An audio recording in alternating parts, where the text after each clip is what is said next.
Selamat pagi dan salam sejahtera untuk kita semua. Yang terhormat Bapak Bambang Purnomo SEMM, selaku dosen pengampu manajemen hubungan pelanggan. Sebelum lebih lanjut, perkenalkan nama saya Beta Julianti Nadea dengan NIM C1B023076. Di sini saya akan membahas studi kasus yang Bapak berikan. Nah, untuk teman-teman bisa membaca sendiri studi kasusnya. Di sini saya akan membahas beberapa pertanyaan yang diberikan. Yang pertama itu saya disuruh mengidentifikasi akar penyebab permasalahan penanganan keluhan. Setelah saya identifikasi penyebab masalahnya, itu yang pertama berawal dari manusianya, SDM-nya, seperti kurangnya pelatihan staf layanan pelanggan, terus beban kerja berlebihan yang menghambat respon cepat. Lalu penyebab yang kedua itu ada di prosesnya, seperti alur penanganan keluhan terlalu panjang dan tidak terstandarisasi, terus tidak ada sistem eskalasi keluhan yang jelas. Lalu penyebab yang ketiga itu ada di teknologinya, maksudnya itu sistem CRM tidak terintegrasi. Nah, ini menyebabkan keterlambatan informasi pelanggan, kurangnya penggunaan chatbot atau AI juga itu berpengaruh untuk respon awal. Lalu penyebab yang berikutnya itu ada di informasi, maksudnya tidak ada feedback antara pelanggan dan perusahaan, dan informasi status keluhan itu tidak diperbarui secara berkala ke pelanggan gitu. Lalu penyebab yang terakhir itu ada di lingkungan kerja, maksudnya kurangnya koordinasi antar unit, kayak teknis, layanan, manajemen, terus budaya kerja yang belum berorientasi pada kepuasan pelanggan. Lalu pertanyaan yang kedua itu mengenai perancangan ulang proses penanganan keluhan. Nah, untuk meningkatkan efektivitas dan efisiensi, PT Indonesia Telkom dapat merancang ulang proses penanganan keluhan dengan mempertimbangkan yang pertama itu teknologi. Maksudnya mengimplementasikan sistem CRM terpadu dengan fitur pelacakan keluhan real time. Terus penggunaan chatbot AI itu kan penting ya untuk penanganan awal dan klasifikasi keluhan. Terus integrasi omnichannel, maksudnya tuh telepon, email, media sosial, aplikasi. Lalu dari segi sumber daya manusianya itu pelatihan intensif staf layanan pelanggan mengenai soft skill dan pemahaman produk, terus penambahan tim khusus untuk penanganan eskalasi keluhan serius. Dan berikutnya itu ada di alur kerja, maksudnya itu membuat SOP keluhan pelanggan yang jelas gitu, termasuk waktu tanggap dan penyelesaiannya gimana. Sistem eskalasi otomatis berdasarkan tingkat urgensi keluhan itu juga penting. Lalu pertanyaan ketiga itu mengenai strategi untuk meningkatkan personalisasi pelayanan dan penanganan keluhan.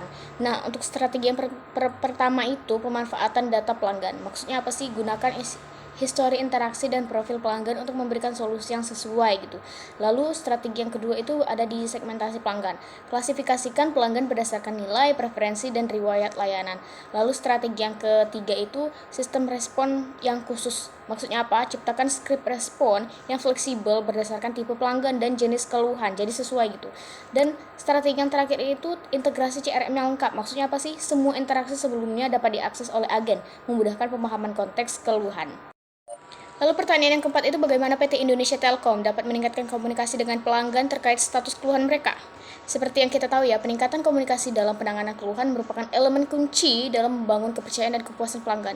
Nah, strategi yang dapat diterapkan yang pertama ada di sistem notifikasi otomatis dan proaktif. Maksudnya apa sih? PT Telkom dapat mengembangkan sistem notifikasi otomatis yang menginformasikan pelanggan setiap kali ada perubahan status keluhan. Misalnya keluhan diterima, keluhan sedang diproses, keluhan sedang ditangani. Notifikasi bisa dikirim melalui email, SMS, WhatsApp, dan aplikasi mobile. Lalu strategi yang kedua, portal pelanggan untuk monitoring mandiri. Maksudnya apa sih? Kembangkan dashboard atau portal digital yang memungkinkan pelanggan melacak keluhan mereka secara mandiri. Pelanggan bisa login menggunakan akun mereka dan melihat nomor tiket keluhan, status saat ini, estimasi waktu penyelesaian, dan riwayat komunikasi. Lalu strategi yang ketiga itu tim follow up khusus. Nah, ini penting. Bentuk tim follow up khusus yang menghubungi pelanggan secara berkala, terutama untuk kasus keluhan kompleks atau lama yang belum terselesaikan. Nah, dengan adanya tim follow up ini menunjukkan sikap proaktif, bukan hanya sekedar menunggu pelanggan bertanya ulang. Lalu layanan multi-channel dan omni-channel. Maksudnya pastikan pelanggan bisa mengakses informasi keluhan dari berbagai media seperti media sosial, call center, dan aplikasi dengan informasi yang konsisten. Nah, yang terakhir ini yang paling penting, template komunikasi yang humanis dan informatif. Maksudnya apa? Gunakan gaya komunikasi yang ramah, empatik, dan jelas, bukan hanya notifikasi teknis. Lalu pertanyaan yang kelima itu metrik apa saja yang relevan untuk mengukur keberhasilan implementasi perbaikan dalam manajemen layanan pelanggan dan penanganan keluhan. Nah, seperti yang kita tahu, mengukur keberhasilan perbaikan tidak bisa hanya berdasarkan perasaan atau asumsi. Harus ada metrik yang dipantau secara berkala. Metrik yang pertama itu Customer Satisfaction Score atau CSAT. Maksudnya, survei langsung kepada pelanggan setelah keluhan ditangani. Skor menunjukkan seberapa puas pelanggan terhadap penyelesaian keluhan. Metrik yang kedua, Net Promoter Score atau NPS, yaitu mengukur loyalitas pelanggan melalui pertanyaan seberapa besar kemungkinan Anda merekomendasikan Telkom kepada orang lain. Skor tinggi menunjukkan bahwa pengalaman pelanggan secara umum memuaskan. Metrik ketiga, First Call Resolution atau FCR, yaitu mengukur presentasi keluhan yang diselesaikan dalam satu interaksi pertama. Lalu matriks berikutnya, Average Resolution Time, maksudnya rata-rata waktu yang dibutuhkan dari laporan masuk hingga keluhan selesai. Jadi waktu penyelesaian cepat tanpa mengorbankan kualitas. Lanjut, metrik selanjutnya, Customer Effort Score atau CES, yaitu mengukur tingkat kemudahan pelanggan dalam menyelesaikan keluhan. Seperti ditanya gitu, seberapa mudah Anda menyelesaikan masalah dengan Telkom. Lalu metrik berikutnya ada churn rate atau tingkat berpindah pelanggan. Nah, apa sih maksudnya churn rate ini? Yaitu indikator langsung dampak ketidakpuasan. Semakin banyak pelanggan pindah ke kompetitor, semakin buruk kualitas penanganan layanan. Lalu metrik terakhir itu jumlah keluhan berulang, repeat complaints. Metrik ini menunjukkan efektivitas solusi jangka panjang. Keluhan yang sama berulang menandakan akar masalah belum terselesaikan. Pertanyaan yang keenam ini yaitu rekomendasikan solusi jangka panjang untuk membangun hubungan pelanggan yang lebih kuat dan meningkatkan loyalitas. Seperti yang kita tahu, untuk membangun loyalitas jangka panjang, sebaiknya setiap perusahaan itu perlu melakukan transformasi menyeluruh yang menyentuh teknologi pastinya kan, budaya kerja dan hubungan emosional dengan pelanggan. Solusi yang pertama itu digitalisasi layanan pelanggan. Maksudnya apa sih? Investasi dalam sistem CRM berbasis AI dan analitik prediktif maksud saya, maaf ya.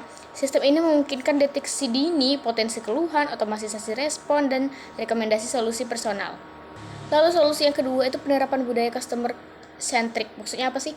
Dorong perubahan budaya internal agar semua departemen, tidak hanya layanan pelanggan, berorientasi pada kepuasan pelanggan. Misalnya tim teknis dan pemasaran ikut serta dalam memahami kebutuhan dan suara pelanggan. Solusi yang ketiga, program loyalitas dan engagement. Maksudnya apa sih? Berikan insentif bagi pelanggan setia melalui program loyalty point, cashback, atau akses prioritas.